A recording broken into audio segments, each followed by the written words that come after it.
Kaya na, mag-birthday ka uma. Mga tano kanimo, usaman sa imong plano sa kanabuhi. Ma, simple ra ang akong ambisyon sa kinabuhi nga makabaton og usa ka botang maayong trabaho. Minyo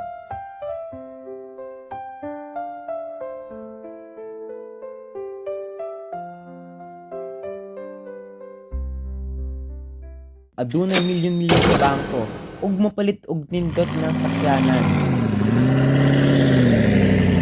Sa dihang natuman nako ang tanan. Nay, makapahuway kami hangtod sa hangtod. Naghilak na lang si Aling Mena dihang gitudloan siya sa iyang anak. Mama? Anak ka gyud sa imong mga ginikanan. 37 anyos ka na uma. Pagpauhuway ka dinhi sa balay sulod sa 37 ka tuig. Ay,